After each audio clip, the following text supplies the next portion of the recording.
You can see the presentation file now. Yes. Yes, sir. Okay. So I think you have seen the lecture note. Today morning I uploaded it. Yes or no? Yes, sir. Okay. So today I will start with quasi-linear differential equation of the form PP plus PP equal to R. Okay.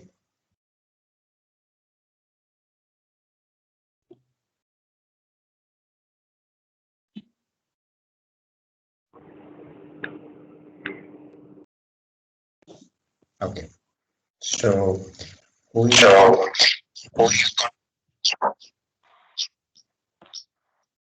Sir, your mic is glitching, sir. what happens? Sir, your mic is kind of glitching, sir. It's like the volume is going up and down. Your or mine?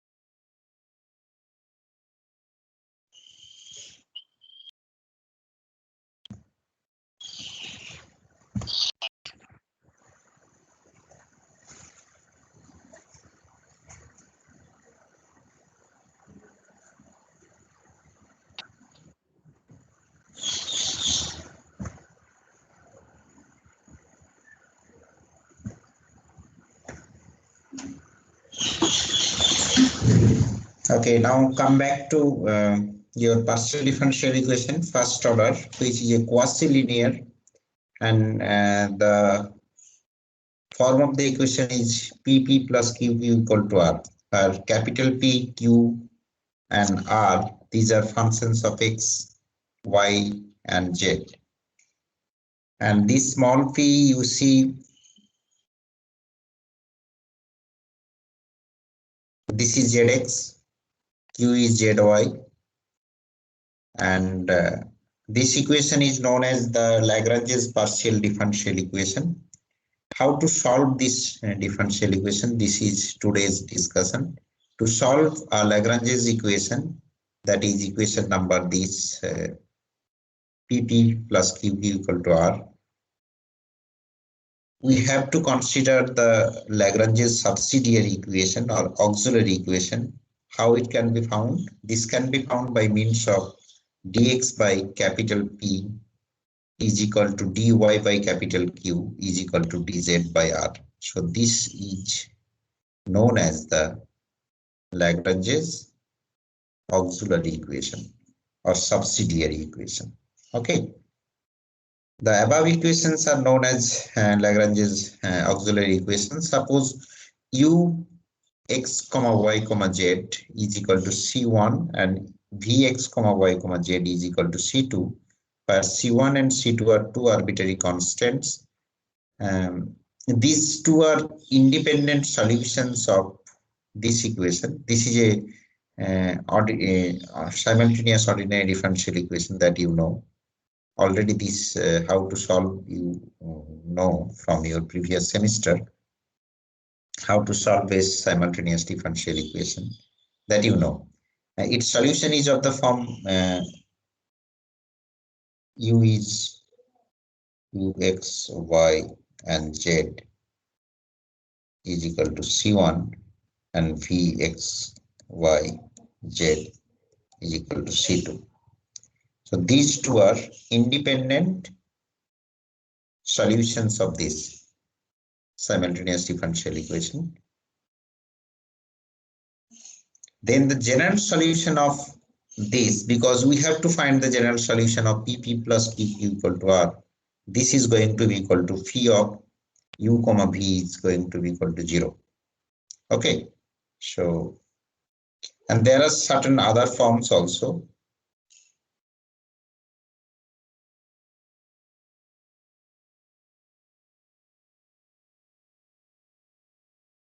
like u of view.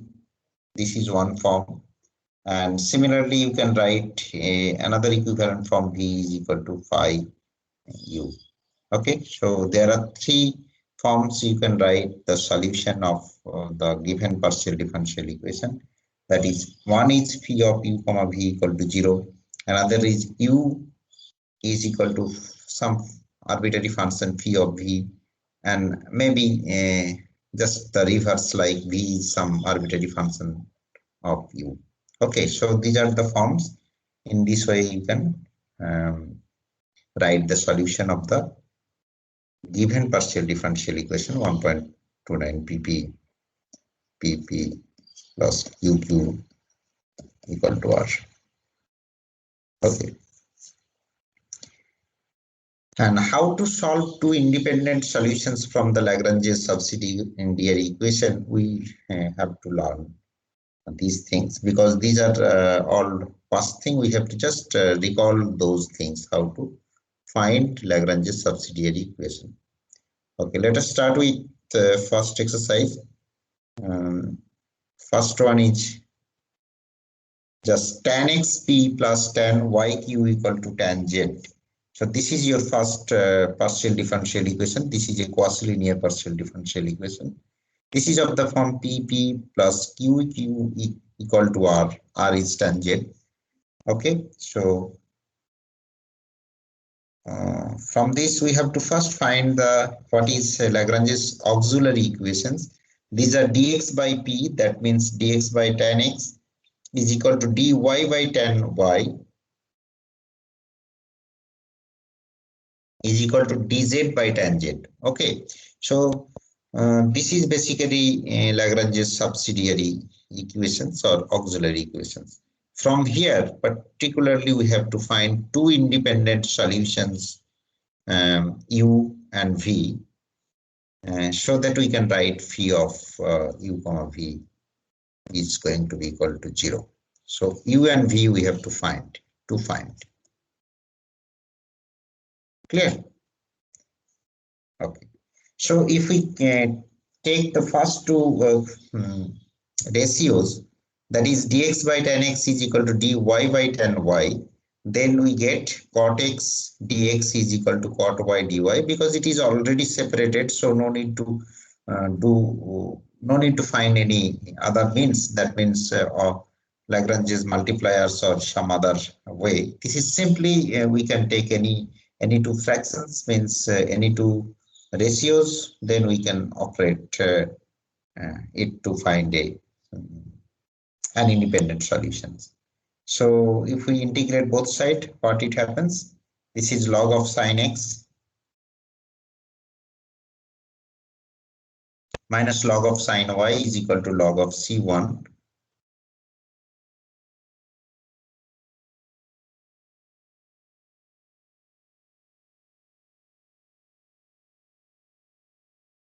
that means sin x by sin y is equal to c1. So this is your first one. Okay, we get this particularly is u. We get it. Next, similarly, if we take the last two things, then we get it sin y by sin z is equal to c2. This is your v. Okay. Then ultimate solution, how we can write phi of u comma v is equal to 0. That means phi of sin x by sin y comma sin y by sin z is equal to 0. But we have to take care of one thing, that whatever one independent solution we get u, we have to find another in such a way that it is not dependent on the first one. Okay, so that thing we have to always we have to consider. That is why I said that whenever the definition of the solution, these two are, you see, independent solutions. So if you can find one u, another v, if it is dependent on u, then that u and v, those u and v will not work. Understand? So these u and v has have to be linearly independent. Clear? So first exercise is little bit easier. Then come to the second one. So that is a little bit different. xyp plus y square q equal to zxy minus twice x square.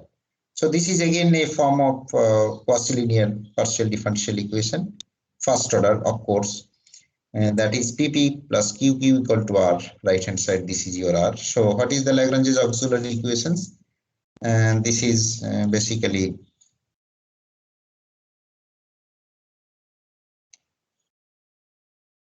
dx by xy dx by p is equal to dy by y square is equal to dz by zxy minus twice x square. So this is your Lagrange's subsidiary equations or auxiliary equations. Okay. Now see, if we take from the first two ratios or first two fractions, then we can find one particular solution. So what is that? Dx by xy is equal to dy by y square. So one y will be cut it out. So ultimately y square dx is equal to xy dy. That means dx by x is equal to dy by y. And that means x by y is equal to c1. So it is your u. So one independent solutions, we already get it. And next we have to find another one.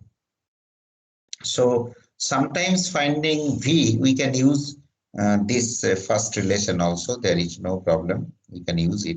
Now, which if we take the last two, dx by y is equal to dz by zy minus twice x. So what we can write, dx by y by x is equal to dz by y by x into z minus 2. So we just divide it by x both sides. Why we make it like that? Because y by x or x by y, this is some constant already we know. So dx by c1, I can write dz divided by c1 z minus 2. Clear? We can use this thing.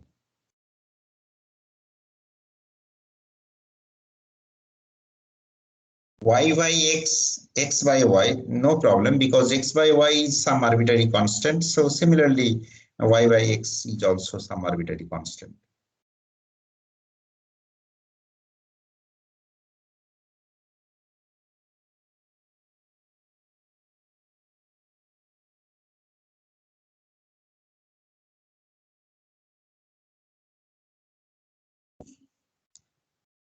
So ultimately what it happens, dx by c1 is equal to dz by some c1 z minus 2. So now this can be integrated to find another relation. Okay. So this is again, this is easy. This is 1 by c1 into x. If we integrate, then it will be in the right hand side 1 by c1 log of c1 z minus 2 plus c2. C2 is an arbitrary constant. So y minus y by x, that is your c1, log of x by z. If I put c1 is equal to x by y, so x z by y minus 2 is equal to c2. So the general solution will be x by y, comma, y minus y by x ln x z by y minus 2 is equal to 0. So this is your general solution. That means sometimes we can write, in order to find another independent solution v, we can use u, no problem.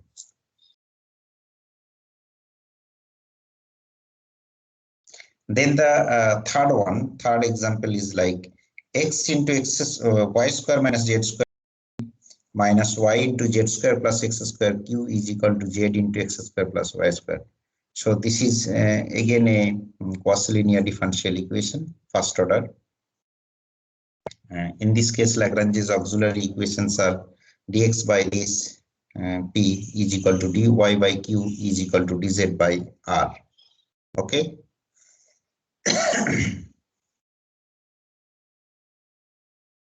So see, in this case, if we take first two or last two or first and third, ratios, then we cannot immediately find the independent solution or one of the independent solution. Then what to do in this case? We have to choose Lagrange's multipliers, and then we have to separate it in a manner such that how to choose Lagrange's multipliers? L, M, N. So one set of Lagrange's multiplier in such a way that the numerator becomes an exact differential and the denominator becomes 0. So we have to choose L, M, N in such a way that the numerator, ultimately numerator, becomes exact differential.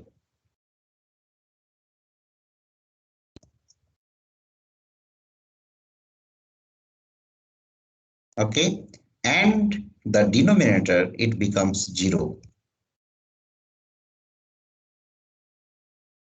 Okay, so this is the basically standard technique how to choose one set of multipliers.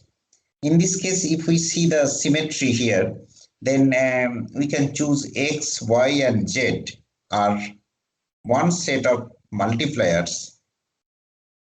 Then we see x dx plus y dy plus z dz. So there is no problem because x dx plus y dy plus z dz is an exact differential, and in the denominator it becomes 0. See what it happens for the denominator. If I multiply x into the first denominator, that means x square, ultimately y square minus z square. This is minus is already there, so minus y square. We have to multiply y here, so that will be z square plus x square. Then the third one is plus, that is z square into x square plus y square. So ultimately this is going to be equal to 0. So our purpose is solved in this case. So we can equate to first ratio or second ratio, no problem. Any ratio we can equate. So ultimately we can write that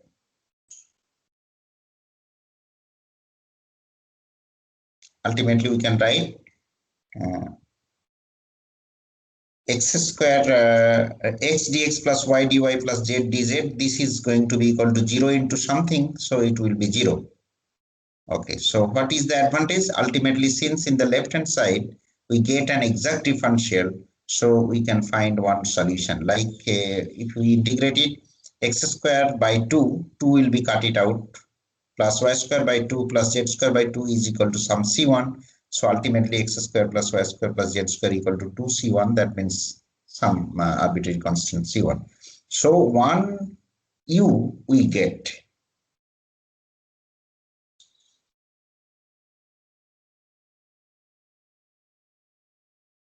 One u we get. Okay. So our task is not yet over. We have to find another set of multipliers, maybe capital L, M, and N. How to find this set of multipliers? So theme is same. We have to choose capital L, M, and N in such a way that the numerator becomes an exact differential, and at the same time denominator vanishes. Clear? So what could be the other option? Another option is particularly 1 by x. Instead of just x, we can take 1 by x minus 1 by y minus 1 by z. Then definitely denominator will be 0 and numerator becomes an exact differential. So ultimately dx by x, dy by y minus dy by y minus dz by z is going to be equal to 0. That means x by yz, because these two are minus. So x by yz is equal to c2. So this is another v. So u and v we already get. So phi of u comma v is u comma v. This is equal to 0. So this is our solution. Okay. So we have to put what is your u? U is x square plus y square plus z square, comma. What is your v? V is x by yz. So this is going to be equal to 0. So we are done. Okay. Any ambiguity here?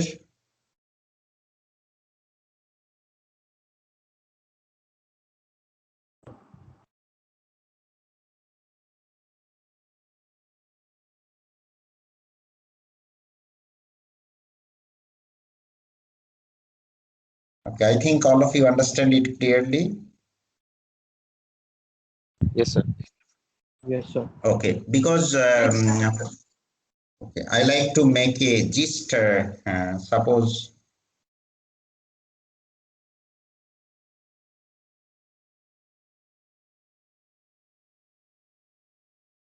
okay, you can see this thing. Okay, suppose we are given quasi-linear partial differential equation PP plus QQ equal to R.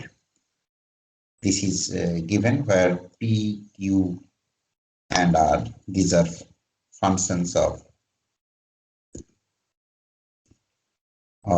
x, y, and z. Clear? And what is your small p?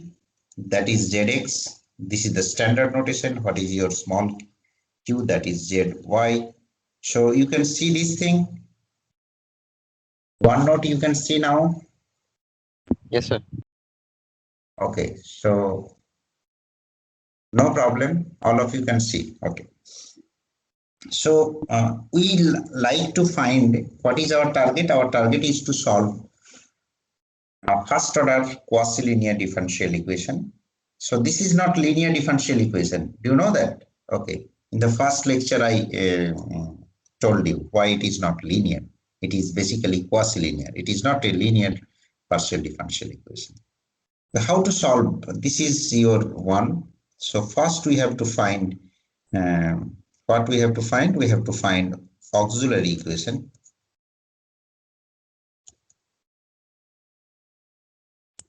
Equations. What is that?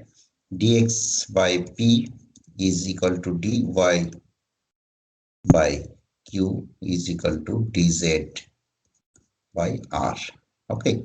So from this set of auxiliary equation, this is nothing but your simultaneous differential equation.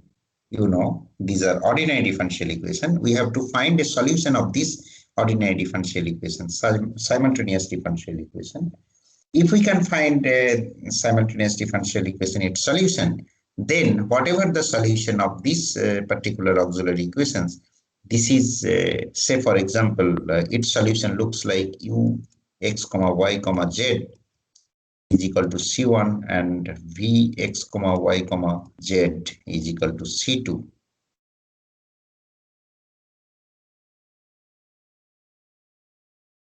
Where u and v, these two are independent solutions. Okay.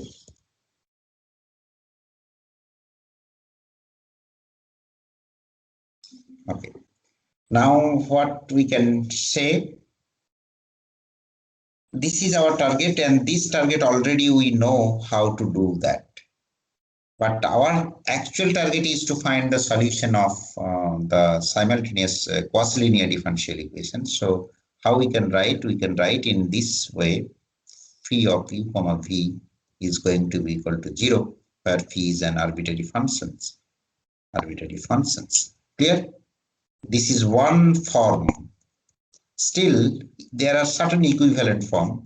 Form number 2 is u is equal to some arbitrary function phi of v. This is another form. Still, there is another form, that is v is equal to arbitrary functions of u. So either you can write in this way, or you can write in this way, or you can write in this way.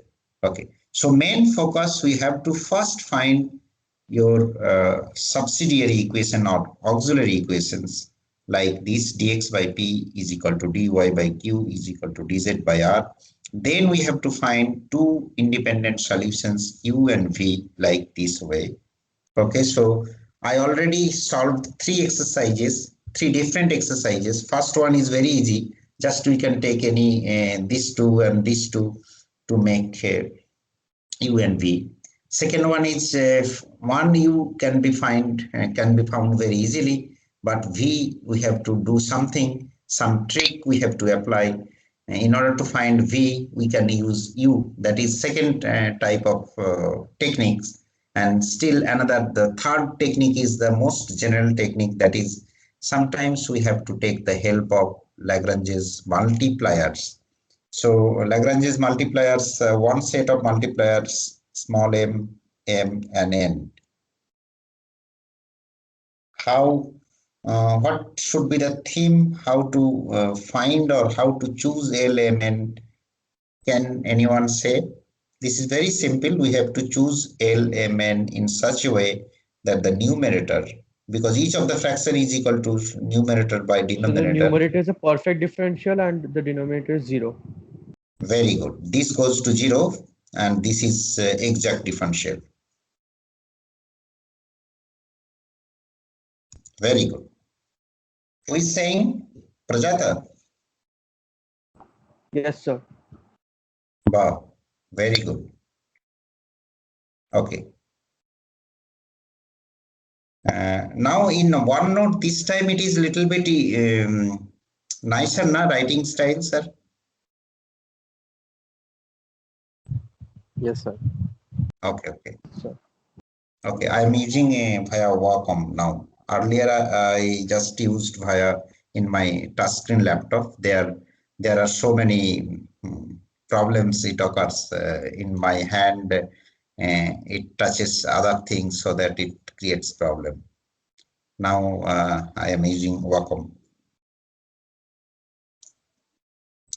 Okay, so I think you understand. I just give another example where two set of multipliers may be used.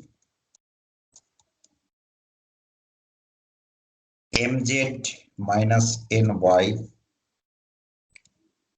nyp plus nx minus lz q is equal to lx minus mx ly minus mx. Okay, so this is your another exercise, maybe exercise number 4. I can make it.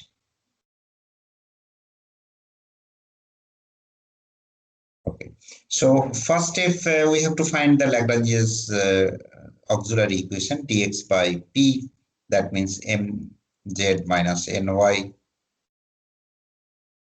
is equal to dy by q, that is nx minus lz and dz by r ly minus mx. Clear? So if it is first, we have to express in the form pp plus qp equal to r, because right hand side is basically your r, this capital R. Okay, so suppose in some cases your r is in the left hand side, then we have to put in the right hand side exact format pp plus qq equal to r, then only we can proceed. Okay, so in this case, you see, if we try to take these two things or these two things, then we cannot find it. So in this case, we have to find two set of Lagrange's multipliers. So see the similarity, see the symmetry. Then definitely one set of multipliers will be x, y, and z. Very easily we can guess it. So this is going to be equal to, each of the fraction is going to be equal to x dx plus y dy plus z dz. And if we do the calculation here, that is mxz minus nxy plus nyx minus yz plus lyz. Ultimately, last I have to multiply z minus mxz. Clear?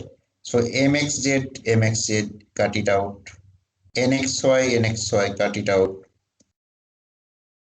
This denominator becomes a perfect differential as per the version of Prajata. So this is, we can write x square plus y square plus z square is going to be equal to 0. So this is your u.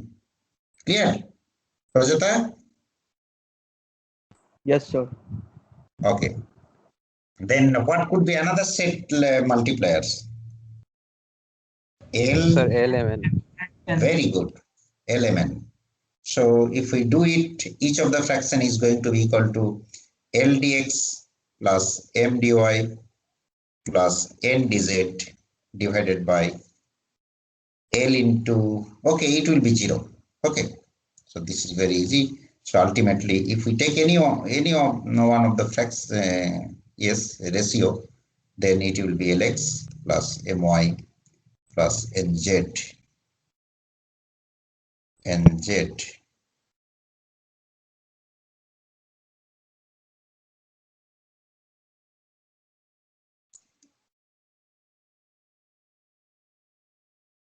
is going to be equal to 0.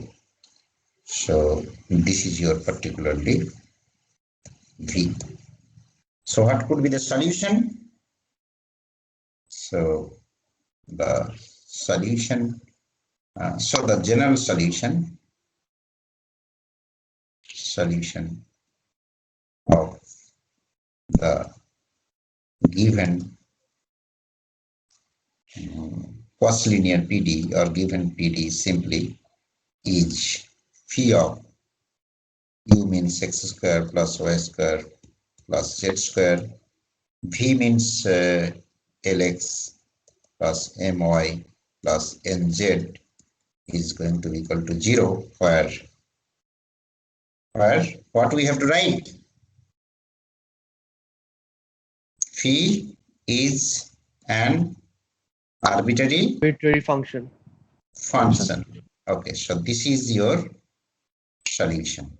Okay, so we have to write this on this also, otherwise it has no meaning. If it is not arbitrary, then it cannot give you the general solution for the given PD. Clear? Okay. And if we see that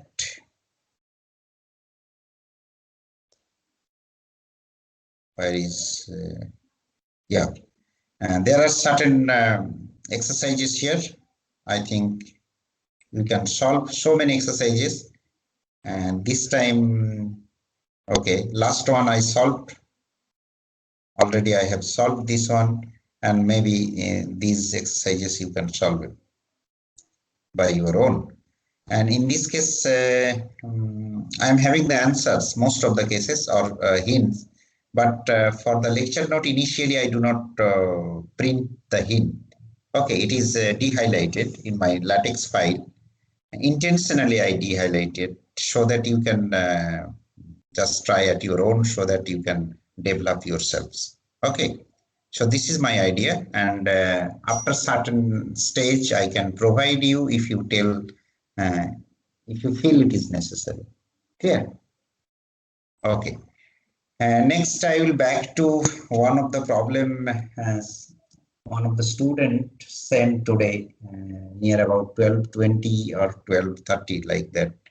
And that particular student is there in today's class or not? Who emailed me regarding singularity, regarding some doubts on singularity? Yes, sir. Okay, so you are there. Okay, can you present this thing, or what's the problem? Okay, I understand your problem. So I like to go back to OneNote.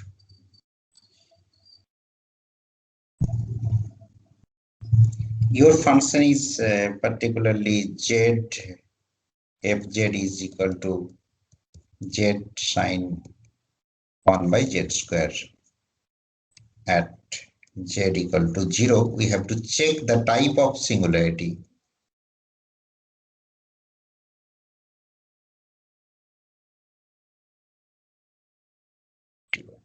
Okay, type of singularity you have to check at z equal to 0. So this is your question, is not it? Yes, sir. Yes. Okay, so I like to ask Prajata, you are having any solution for this? Sir, I am not very brushed up with singularity, sir. Kind of forgotten a lot of it, sir, so I'm not very sure. Okay, so any other student? Sir, I think we can express sine 1 by z square in terms of expansion. Lorentz series. Yeah, in Expansion, terms of yes, sir. Lorentz series expansion, and then we have to see how many terms in the principal parts. And Yes, sir. particularly from the principal part of the Lorentz series expansion about z equal to 0, if there are three possibilities, if in the principal part there is no term, then what we can say? Sir, Then the function is having essential Essential no, singularity, sir. singularity. essential. No. I am talking about removable. Principal part of the Lorentz series expansion. Lorentz series expansion about z equal to a. This is in general, and in this case it will be z equal to 0. If it is having 0 terms, then it is removable.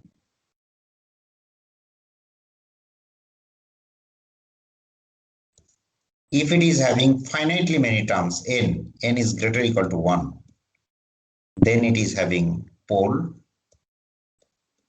and order will be this n particularly. Okay, and if it is having infinitely many terms,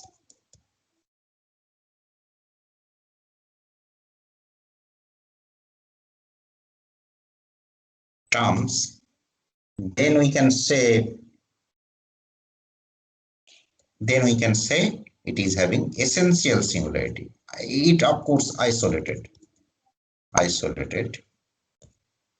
essential singularity. Clear? So these are the three possibilities. Okay, if you are having anything to say, let me tell. I like to listen from you. Sir, actually, by using expansion, we'll be getting all negative powers of that number. In this case, Who is telling this? Karan. What's your name? Karan. So I think it is essential singularity because we get all negative terms. Okay, so that is for sure. I'm not asking about the answer initially. I like to just remind you the theory first. Sir, my So doubt that who is telling? What's your name? Karan.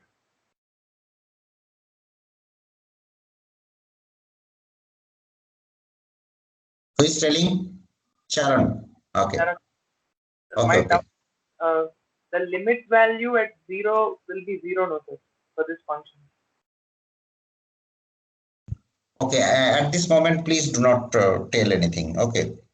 So I understand where you have faced the problem. Okay. Let me try to tell the problem in front of all the students. Clear?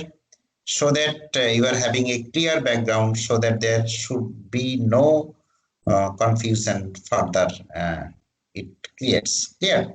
So this is what first we have to see the Lorentz series expansion about a point where we like to check the type of singularity. That is the first one. Lorentz series expansion, what is the principal part? Principal part basically negative powers of z minus a. That is what principal part. If your principal part in the Lorentz series expansion contains 0 terms, means no terms, then the singularity has to be removable. Second, if it is having finitely many, means at least one, finitely many, then it is a pole. And if it is having 3 terms, then its order is 3, pole of order 3. And the principal part contains infinitely many terms, then it is just regarded as the essential singularity. That means in that case, limit does not exist. You cannot say that limit exists in that situation. And in case of pole, you can say the limit exists. Okay, there are certain alternatives here. Limit doesn't exist.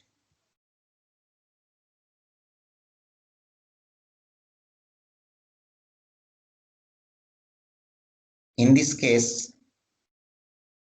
we can say limit z tends to a, fz is equal to infinity exists, and it is going to be equal to infinity. And in this case, limit z tends to a, fz is equal to some finite f of some a. Okay, this is what limit will exist finitely. So these are the 3 things. Okay, now come back to here. Here, principal part is having infinitely many terms. So it gives isolated singularity. So there is no other option. Okay, so in any case, we can see. And if you talk about limit z tends to 0, z into sine 1 by z square, this doesn't exist. Clear? The limit value is 0, no? 0 into something. 0 into something. Okay, 0 into something will be 0, provided that something is what? Something has to be finite. 0 into infinity, you cannot say something. The sine infinity is a finite value between 0 and 1. No? Who is telling? No, sorry, who says this? Sin x, no. Means which theory you can say from here?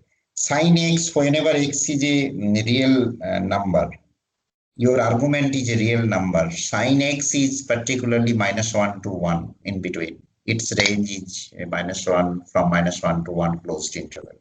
But if you talk about sin z, whenever z is your complex number, that your bounded function. Sin z is not bounded. So this is a very surprising result. Okay, I like to share you. Sin z is not bounded. Is not. Even sin z and or cosine z is not bounded. Okay. But sine square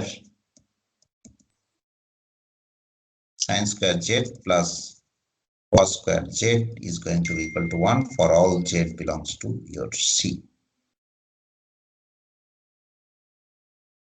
Okay, so this is very nice result. And in this proof depends on the Lingualis theorem. It says that a bounded entire function is constant. Sin z and cosine z, these two are entire functions.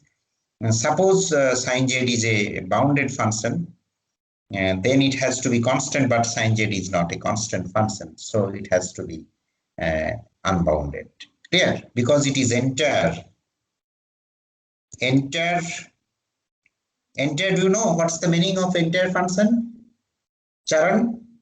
Entire means a function which is analytic on the whole complex domain. That is known as the entire function. Clear? Bounded plus entire, Lingualis theorem says that if a function is bounded,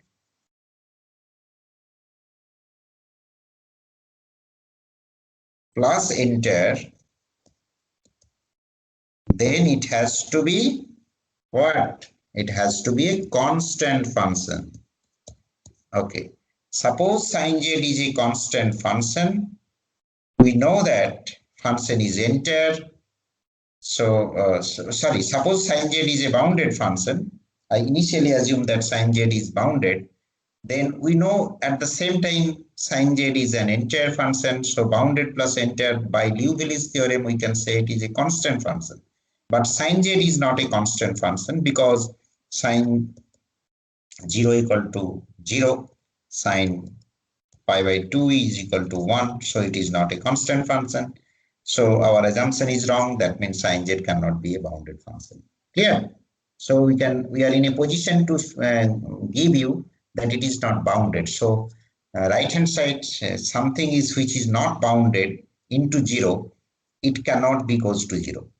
It is not goes to 0. If it is bounded, then only it goes to 0. Sure. This much for today. Ambiguity is over. Yes, sir. Thank you. Oh, welcome. Okay, so Prajata, also you understand, and any other students? Yes, sir. Understood, sir. Very good. Okay, so just I like to take the attendance.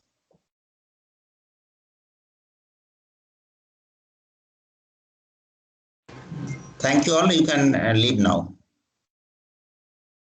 Thank you, sir. Welcome. Thank you, sir. Thank you, sir. Thank you, sir. Thank you, sir. Thank you, sir. Thank you, sir.